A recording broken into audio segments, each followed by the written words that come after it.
অর্ধেক শাড়ি তুলেই ইন্ডিগো শাড়ি আর তার সাথে পরেছে হাকুবা ব্লাউজ। সবাই মিলে অঞ্জলি দেব। হ্যালো, কেমন আছো তোমরা সবাই? আজকে হচ্ছে ফেব্রুয়ারি মাসের 3 তারিখ, মানে সরস্বতী পুজো। সকালে উঠে স্নান টান করে শাড়িটা নিয়ে চলে এসেছি মিঠাইদের বাড়িতে। এদিকে মিঠাই দেখছি শাড়ি টাড়ি পরে ফোন ঘাটছে, আর এই দেখো আমাদের পুজোর প্যান্ডেল, পুজো শুরু হয়ে গেছে। এদিকে আমার শাড়ি পরা হয়ে গেছে। আজকে পরে হচ্ছে ইন্ডিগো শাড়ি আর তার সাথে পরেছে হাকুবা ব্লাউজ। ওর জন্য স্লেটটা বানিয়েছিলাম, সেটা নিয়ে এখন যাচ্ছি মিঠাইদের বাড়িতে। আর আমি হচ্ছে এখন অঞ্জলি, আর এদিকে আমি পুরো রেডি হয়ে গেছি। এরপরে যাবো হচ্ছে চেতুগুড়িকে শাড়ি পরাতে।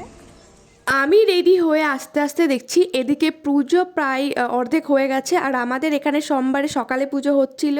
এবার পুজো তো 2 দিন পড়েছে। এদিকে চেতুগুড়ি চলে এসছে ওর বই দেওয়ার জন্য। দাও এখানে দাও। বাবারে কি ভারী হয়েছে রে বইগুলো। যা আসছে আমি শাড়ি পরাতে। হ্যাঁ, ওই নিয়ে চললাম ঠাকুরের কাছে। ঠাকুর যদি একটু বিদ্যা বুদ্ধি দেয়। আর আমার এটা ফিজিক্যাল সায়েন্সের বই, যদি ফিজিক্যাল সায়েন্সটা মাথায় ঢুকিয়ে। এদিকে আমার বই আর চেতুবুড়ির বই নিয়ে চলে এসেছি, এবার ঠাকুরের কাছে দেব। আমি অনেক বছর পরে ঠাকুরের কাছে বই দিচ্ছি। আজকে মিঠাই হাতে করে দিয়েছে, তবে আমি যখন বই আনতে গিয়েছিলাম তখন ওর হাতে করে দেওয়া হয়ে গেছে, মানে আমি মিস করে গেছি। তবে বৌদি কিছুটা ভিডিও করে রেখেছে, সেটা আমাকে দেখাচ্ছিল। ও ওই মেন টাইমগুলোতে এত কান্না করতে থাকে, হাতে করে দেওয়ার সময় এত কান্না করছিল যে ঠিক মতো ছবি ভিডিও কিছুই করা হয়নি। এদিকে যজ্ঞ হয়ে গেছে, এবার অঞ্জলি দেব। আর আজকে মিঠাইকে বেশ সুন্দর করে বৌদি সাজিয়ে দিয়েছে। এখানে একটা জেঠিমা মালা গাঁথার জন্য বসেছে, আর আমি ভেবেছি এখানে গঙ্গা জল দিচ্ছে। তারপরে জেঠিমা বলছে এটা গঙ্গা জল না, এমনি জল। এদিকে আমরা চলে এসেছি সবাই ঠাকুর মশাইয়ের কাছে, কিছু ফুল নিয়ে হাতে গঙ্গা জল দিয়ে এবার সবাই মিলে অঞ্জলি দেব। সেই সকাল থেকে না খাওয়া, আমার এই মুহূর্তটা পুজোর ভীষণই ভালো লাগে। আর এদিকে এই মেয়ের যে কি হয়েছে, সকাল থেকে কান্না করছে, শাড়ি পরতে চাবে না, হাতে করে দিতে চায় না। আর এদিকে অঞ্জলি দিচ্ছে সবাই, তবুও কান্না করছে। এদিকে অঞ্জলি হয়ে গেছে, যজ্ঞের যে ফোঁটাটা হয় সেটাই মিঠাইকে পড়াতে গেছি, তবে সেখানেও সে কান্না শুরু করে দিয়েছে। তারপরে মা সবাইকে যজ্ঞের যে ফোঁটা হয় সেটা পরিয়ে দিল। আমি বললাম আমাকেও একটু পরিয়ে দাও।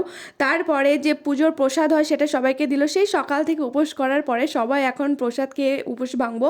আর মিঠাই এদিকে একটু কমলা লেবু খেলো। ও আজকে কি যে কান্না করছে আর সবাইকে কি যে জ্বালাচ্ছে তার আর বলার নেই। তারপরে আমি আর বৌদি, মানে মিঠাইয়ের মা, গিয়েছিলাম একটু ঘুরতে। আজকে আমাদের ঘোরার কোনো প্ল্যানই ছিল না। পাশেই যে প্যান্ডেলটা হয়েছে প্রথমে সেটাই দেখতে গিয়েছিলাম। এই প্যান্ডেলটা ভীষণ সুন্দর করেছে। আর এই দেখো মিঠাই দিকে চলে এসেছে আমাদের সাথে ঘুরতে যাবে বলে, শাড়ি পরে টুকটুক করে কি সুন্দর হেঁটে হেঁটে ঘুরে বেড়াচ্ছে। তো তারপরে আমরা ভাবলাম যে আমরা হাই স্কুলে যাব। যাওয়ার পথে এখানে একটা দেখছি প্যান্ডেল, আর যাওয়ার পথে মিঠাইয়ের মামার বাড়ি পড়ে, সেখানে গিয়েছিলাম একটু। হ্যাঁ, খাওয়া হয়েছে না? খেয়ে এখনো বসে আছিস? সব জায়গায় পুজো হয়, তোদের এখানে পুজো হচ্ছে তো বট গাছের ওখানে। মিঠাইয়ের মামার বাড়ি থেকে বেরিয়ে স্কুল যাওয়ার পথে দেখছি এই প্যান্ডেলটা পড়ে। প্যান্ডেলটা ভীষণই সুন্দর করেছে। আর আমি এই স্কুলে চলে এসেছি, এটা হচ্ছে আমার হাই স্কুল। আমি এখানেই এইচএস কমপ্লিট করেছি। আর যখন পড়তাম তখন তো সারা দিন এই স্কুলেই থাকতাম, কখন পুজো হবে, কখন পুজোর কাজকর্ম হবে, এইসব সাজানো দেখে সেই ছোটোবেলার কথা মনে পড়ছে। মিঠাইয়ের বাবা এসেছিল, ওকে বললাম চলে যা মোটরসাইকেলে, ও সেই কিছুতেই যাবে না। ওরে বাপরে, অর্ধেক শাড়ি তুলেই শাড়ি তোলো, শাড়ি তোলো। হ্যাঁ, এই তো এবার নামি দাও শাড়ি, এবার নামি দাও। বাহ, সুন্দর, নাইস। এইদিকে এতক্ষণেকা মেয়ের মুড ঠিক হয়েছে। সকালবেলায় উঠে শাড়ি পরতে গিয়ে কান্না, হাতে খড়ি দিতে গিয়ে কান্না, সবাইকে দেখে কান্না। আসলে ও সারাদিন এই একা একাই থাকে, মানে হাতে গোনা কয়েকটা চেনা মুখ রয়েছে।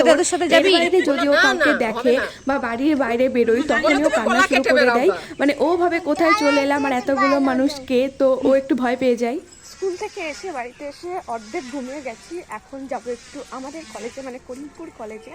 তো চলো যাওয়া। এ বিতাই, একটু একটু চুড়িগুলো দে, চুড়িগুলো দে, চুড়িগুলো দে। আমার না, তোর চুড়ি।